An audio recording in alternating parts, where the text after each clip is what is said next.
Разработили сме сигурни велостойки за заключване на колела.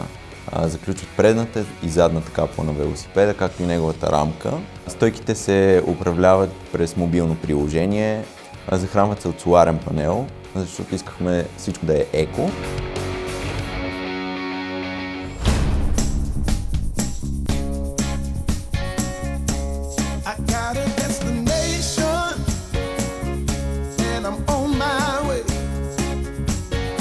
Нашата цел е България да стане едно по-зелено и по-еко място за живеене.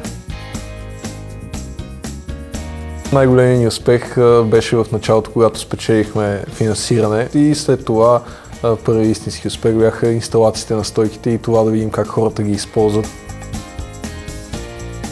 Идеята ни е да потикнем все повече хора да карат колело, тъй като опита, който сме събрали в Западна Европа е, че това е един прекрасен начин за предвижване в града, зелене, поддържа хората в добро здраве и позволява градовете да са по-чисти.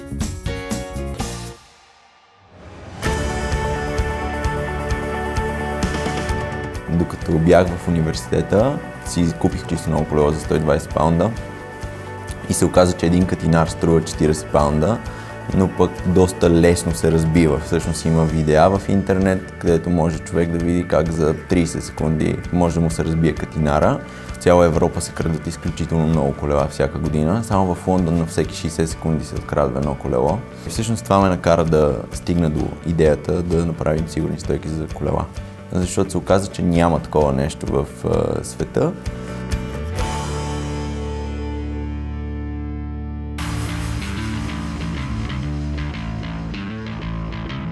Общ приятел е бил на акселератор с него и тъй като на него му трябваше човек, който да чертае стойката и да вкара малко техническа част в проекта, този общ приятел ни запозна.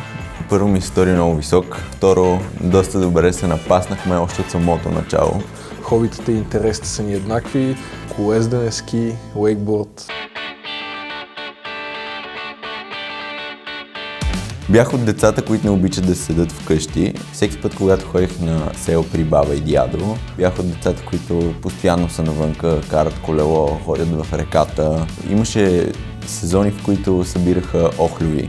И всъщност с приятели имах едно камионче с червена карусерия, което закачах за колелото си. Ходихме, събирахме охлюви, след което ги карахме към магазина, където ги изкупуваха. От малък съм си бил предприемчив. Продавал съм охлюви като дете, продавал съм дърва, продавах си екипировка за колелото, колелата си продавах също. Аз не съм като него, не съм продавал нищо и мечтата ми беше да стана професионален скиор, но тъй като не бях толкова добър в ските, реших, че май по-добре е да уча.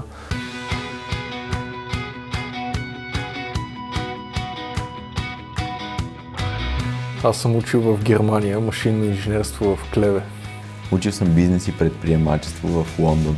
Няколко месеца преди да завърша се върнах насам. Прибрах се, защото близките и приятелите ми са тук и най-вече защото е България и е място, където се чувствам най-комфортно. Забързания начин на живот в Лондон със сигурност не ми хареса. Също аз винаги съм искал да си живея в България. Аз просто отидох там, за да получа добро образование и с нещата, които съм научил, да дойда тук и да ги приложа. Плюса на България е, че е малка страна, познаваш много хора и всичко се случва доста по-лесно. В чужбина това ще бъде доста по-сложно. Ние искаме да работим тук, да живеем тук и да продаваме в чужбина. България за мен е бъдеще.